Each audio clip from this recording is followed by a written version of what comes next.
നമസ്കാരം. Hello, welcome to our interview. അപ്പോൾ ഇത് നല്ല സുന്ദരി കുട്ടിയായിട്ടാണല്ലോ വന്നിരിക്കുന്നത്. രണ്ട് ഭാഗം മുടിയൊക്കെ കെട്ടിയിട്ട്. ആരെങ്ങനെ രണ്ട് ഭാഗത്ത് മുടിയൊക്കെ കെട്ടി ഇങ്ങനെ ഒരുക്കി തന്നിരിക്കുന്നത്? അതെന്താണെന്നറിയോ?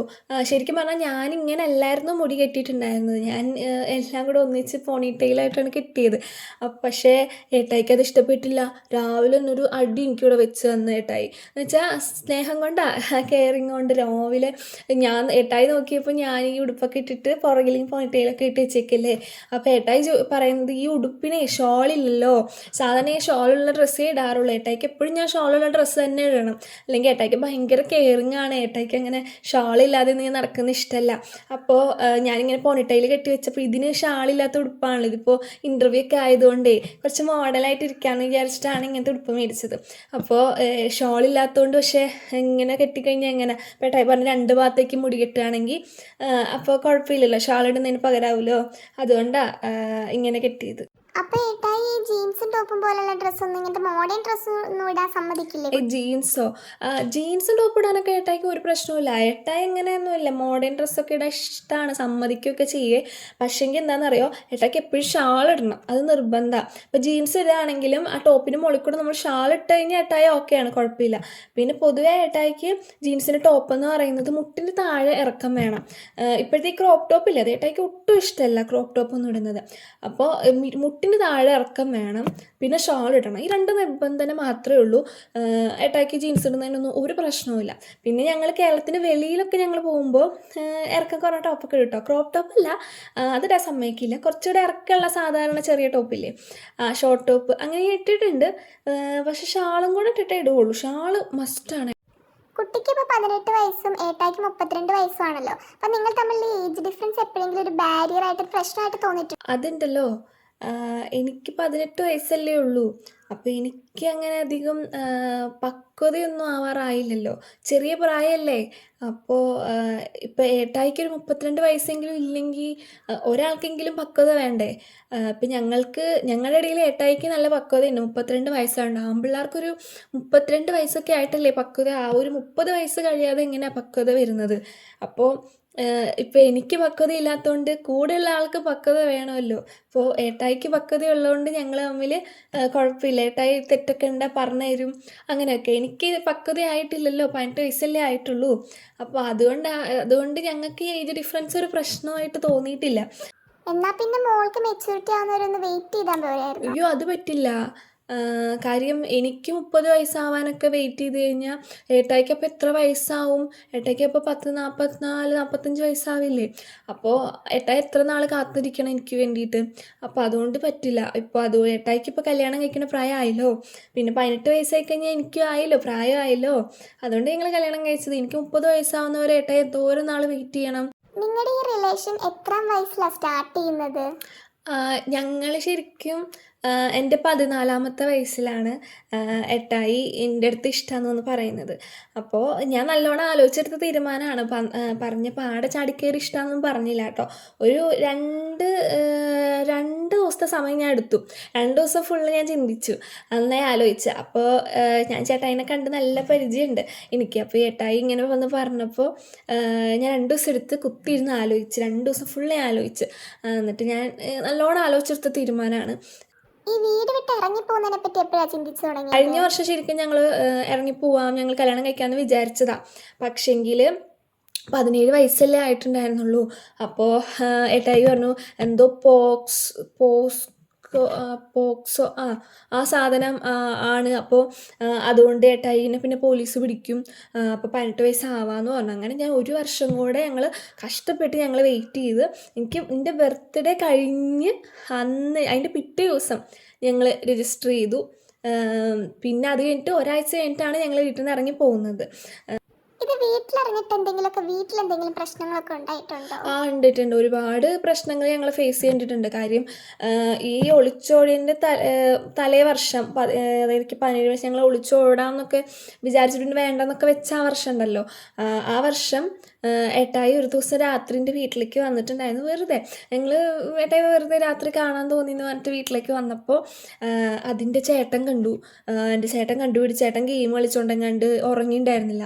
ഗെയിം കളിച്ചിരിക്കുകയായിരുന്നു. അപ്പോൾ ചേട്ടൻ കണ്ടുപിടിച്ചിട്ട് ഭയങ്കര പ്രശ്നമായി. അന്നെനിക്ക് കുറേ തല്ലൊക്കെ കിട്ടി. ഏട്ടായി എങ്ങനെയോ ഉറങ്ങി ഓടി. അല്ലെങ്കിൽ ഏട്ടായിയുടെ കാര്യം പോക്കായേനെ ശരിക്കും. എന്തോരം തല്ലി അച്ഛനും ചേട്ടനും കൂടെ കുറേ തല്ലി. അമ്മയൊക്കെ ചീത്ത വിളിച്ച്.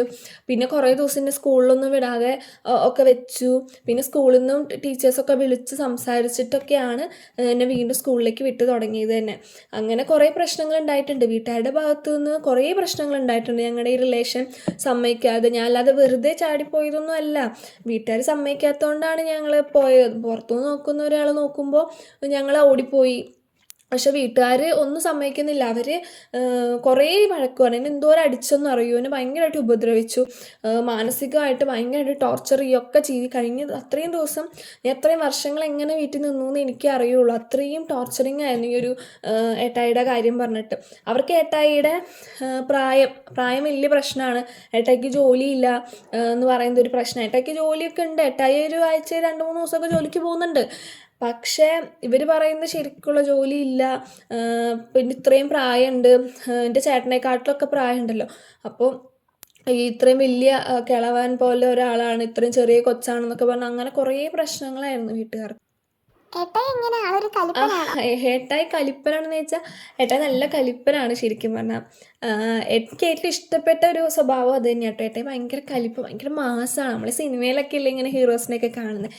അപ്പോൾ ഏട്ടായി ഭയങ്കര കലിപ്പ്, ഭയങ്കര മാസമൊക്കെ, എല്ലായിടത്തും ഭയങ്കര തട്ടിക്കലും ദേഷ്യമൊക്കെ. ഞാൻ ഇങ്ങനെ അതൊക്കെ കണ്ടിട്ട് ഇങ്ങനെ ആദ്യമൊക്കെ ഇങ്ങനെ ഭയങ്കര ഇങ്ങനെ എക്സൈറ്റഡ് ആയിട്ടൊക്കെ ഇങ്ങനെ നിൽക്കുമായിരുന്നു. ഏട്ടായി മോളെ ഉപദ്രവിക്കുവോ?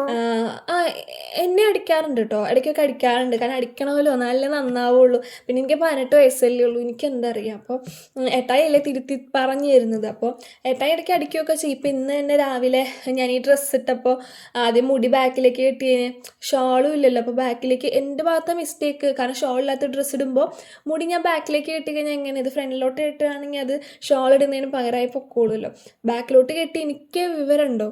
അപ്പോൾ ഏട്ടായി അടിച്ചു, ഇവിടെ അടിച്ച് നല്ല വേദന ഉണ്ടായിരുന്നു പെട്ടെന്ന്. പക്ഷേ ഏട്ടായി എന്തിനാ അടിച്ചത്, നന്നാവാൻ വേണ്ടിയിട്ടാണ്. ഏട്ടായിക്ക് അതിനുള്ള പക്വത ഉണ്ട്. 32 വയസ്സില്ലേ, അതുകൊണ്ട് ആ പക്വത ഉണ്ടല്ലോ. അപ്പോൾ ഏട്ടായി അടിക്കും. പക്ഷെ അതിൽ എനിക്ക് പ്രശ്നമൊന്നുമില്ല. ഏട്ടായി അടിച്ചാൽ എന്താ പ്രശ്നം? ഏട്ടായി എനിക്ക് നന്നാവാൻ വേണ്ടിയല്ലേ ഏട്ടായി അടിക്കുന്നത്. ഇങ്ങനെ വീട് വിട്ട് വന്നതിന് ശേഷം എപ്പോഴെങ്കിലും പാരൻസിനെ മിസ് ചെയ്യുന്നുണ്ടോ? പാരൻസിനെ മിസ് ചെയ്യുന്നുണ്ടോയെന്ന് ചോദിച്ചാൽ അങ്ങനെ വലിയ മിസ്സിങ് ഒന്നുമില്ല. എനിക്കിപ്പോൾ ഏട്ടായി ഉണ്ടല്ലോ. പിന്നെ എനിക്ക് അങ്ങനെ വീട്ടുകാരെ അമ്മേനെ അച്ഛനൊന്നും മിസ് ചെയ്യിക്കാൻ ഏട്ടായി സമ്മതിക്കാറേ ഇല്ല. കാര്യം ഏട്ടായി എൻ്റെ അച്ഛനെ പോലെ എന്നെ ശകാരിക്കുകയും അടിക്കുകയും ചീത്ത വിളിക്കുകയൊക്കെ ചെയ്യും. പിന്നെ ഞാൻ അച്ഛനെ എങ്ങനെ മിസ് ചെയ്യുക? എൻ്റെ അമ്മ സ്നേഹിക്കുന്നതിനൊക്കെ നന്നായിട്ട് ഏട്ടായി എന്നെ സ്നേഹിക്കും. കാരണം എൻ്റെ അമ്മയ്ക്കൊന്നും എൻ്റെ കാര്യങ്ങൾ പറഞ്ഞിട്ടൊന്നും മനസ്സിലാവുക പോലും ഇല്ലായിരുന്നു. ഏട്ടായിയോടുള്ള ഇഷ്ടമൊക്കെ പറഞ്ഞാൽ അമ്മ എന്നെ ഓടിക്കുകയൊക്കെ ചെയ്യുമായിരുന്നു. ഈ ഏട്ടായിയുടെ ഇഷ്ടമൊക്കെ കണ്ട് ഞാൻ എന്തെങ്കിലും പറഞ്ഞിട്ടുണ്ടെങ്കിൽ ഒന്നും അമ്മയ്ക്ക് മനസ്സിലാവില്ല. പക്ഷേ ഏട്ടായിക്ക് ഞാൻ പറയണ എല്ലാം മനസ്സിലാവും. അപ്പോൾ അതുകൊണ്ട് എനിക്ക് അങ്ങനെ അമ്മേനെ അച്ഛനെയും അങ്ങനെ ആരെയും മിസ്സൊന്നും ചെയ്യുന്നില്ല. മിസ് ചെയ്യാൻ ഏട്ടായി സമ്മതിക്കുന്നില്ല എന്നുള്ളതാണ് കേട്ടോ ഏറ്റവും രസമുള്ള കാര്യം എന്ന് പറയുന്നത്. കാര്യം ഏട്ടായി എന്നെ സമ്മതിക്കാറില്ല. ഏട്ടായി അത്രയും എന്നെ കെയർ ചെയ്യുന്നുണ്ട്. അതുകൊണ്ട് എനിക്ക് അങ്ങനെ മിസ്സിങ് ഒന്നുമില്ല. കുറേ നാളൊക്കെ അവിടെ ജീവിച്ചു. പിന്നെ ഞാൻ അവിടെ കുറേ അനുഭവിച്ചിട്ടുണ്ടല്ലോ. ഇപ്പോൾ ഈ ഏട്ടായിയുടെ കാര്യത്തിൽ തന്നെ കുറേ ചീത്തയും വഴക്കും പോലീസ് സ്റ്റേഷനും അങ്ങനെ കുറേ പ്രശ്നങ്ങൾ ഉണ്ടായിട്ടുണ്ട്. അപ്പോൾ അതുകൊണ്ട് എനിക്ക് വീണ്ടും അങ്ങോട്ട് പോകാൻ താല്പര്യമില്ല. സത്യം പറഞ്ഞാൽ ഞാൻ അതിനെപ്പറ്റി അങ്ങനെ ചിന്തിക്കാറില്ല. +2 കംപ്ലീറ്റ് ചെയ്തില്ലല്ലോ, അപ്പോൾ ഇനി പഠിക്കണമെന്ന് ആഗ്രഹമുണ്ട്? പഠിക്കാനുണ്ടല്ലോ, സത്യം പറഞ്ഞെങ്കിൽ പഠിക്കാൻ ഒട്ടും താല്പര്യമില്ല. ഞാൻ ഒരുവിധം കഷ്ടപ്പെട്ടാണ് +2 വരെ ഞാൻ പഠിച്ചുകൊണ്ടിരുന്നത് തന്നെ. ഞാൻ 10 കഴിഞ്ഞപ്പോഴേ വീട്ടുകാരോട് പറഞ്ഞതാണ് ഞാൻ പഠിക്കണില്ല. അപ്പോൾ വീട്ടുകാരാണ് ഉന്തിത്തള്ളി പഠിപ്പിക്കുന്നത്. എനിക്ക് പഠിക്കാൻ ഒട്ടും ഇഷ്ടമുണ്ടായിരുന്നില്ല. അപ്പോൾ ഇല്ലില്ല, ഞാൻ ഇനി എന്തായാലും കണ്ടിന്യൂ ചെയ്ത് പഠിക്കാൻ ഉദ്ദേശിക്കുന്നില്ല. എനിക്ക് പഠിക്കാൻ ഇഷ്ടമില്ല. അപ്പോൾ ഞാൻ എന്തായാലും പഠിക്കണില്ല കേട്ടോ. ഇനി ഞാൻ പഠിക്കാനൊന്നും ഉദ്ദേശിക്കുന്നില്ല. ഇനിയിപ്പോൾ ഏട്ടായിയുടെ കാര്യമൊക്കെ നോക്കി ഇങ്ങനെ പോകുക എന്നുള്ളതാണ്. ഇപ്പം ഞങ്ങളുടെ ഡ്രീം എന്ന് പറയുന്നത് ഇനിയിപ്പോൾ ഞങ്ങൾക്ക് കൊച്ചൊക്കെ ആയിക്കഴിഞ്ഞാൽ പിന്നെ പഠിക്കാനൊക്കെ എവിടെ നേരം. ഞങ്ങൾക്കൊരു 4 പിള്ളേരൊക്കെ വേണമെന്നാണ് ഞങ്ങളുടെ ആഗ്രഹം. അപ്പോൾ പിള്ളേരൊക്കെ 4 പേരെയൊക്കെ നോക്കിയിട്ട് എങ്ങനെ ഞാൻ പഠിക്കാൻ പോകുന്നത്. അപ്പോൾ എനിക്ക് 4 പിള്ളേരൊക്കെ ആയിട്ട് വീട്ടിലെ ഏട്ടായിയുടെ കാര്യമൊക്കെ നോക്കിയിട്ട് ഇങ്ങനെ ഇരിക്കുന്നതാണ് എനിക്കിഷ്ടം. അതാണ് എൻ്റെ ആഗ്രഹം. അങ്ങനെ ഏട്ടായിനെയൊക്കെ നോക്കി പിള്ളേരെയൊക്കെ നോക്കി ഇരിക്കണം എന്നുള്ളതാണ് എൻ്റെ ആഗ്രഹം. അല്ല, അപ്പോൾ ജീവിക്കാൻ പൈസ വേണ്ടേ? അപ്പോൾ എന്ത് ചെയ്യും ജീവിക്കാൻ? പൈസ ചേട്ടായിക്കുണ്ടല്ലോ. ഏട്ടായിക്ക് പൈസ ഉണ്ടല്ലോ. ഏട്ടായി പണിക്ക് പോയിട്ട് എങ്ങനെയാണെങ്കിലും 2-3 ദിവസമൊക്കെ പണിക്ക് പോയാലും ഏട്ടായി എങ്ങനെയെങ്കിലുമൊക്കെ പൈസയൊക്കെ കൊണ്ട്. പിന്നെ ഏട്ടായി പറഞ്ഞേക്കുന്നത് പൈസ ഇല്ല പ്രധാനം, ലൈഫിൽ എപ്പോഴും സ്നേഹമാണ്. സ്നേഹം ഉണ്ടെങ്കിൽ നമുക്ക് ജീവിക്കാം. 3 നേരം സ്നേഹം വെച്ച് വിളമ്പിയാലും നമുക്ക് ജീവിക്കാൻ പറ്റും. അപ്പോൾ സ്നേഹം ഉണ്ടെങ്കിൽ നമുക്ക് എങ്ങനെയാണെങ്കിലും ജീവിക്കാം. അപ്പോൾ അതുകൊണ്ട് എനിക്ക് ആ കാര്യത്തിലൊന്നും എനിക്ക് ടെൻഷനില്ല.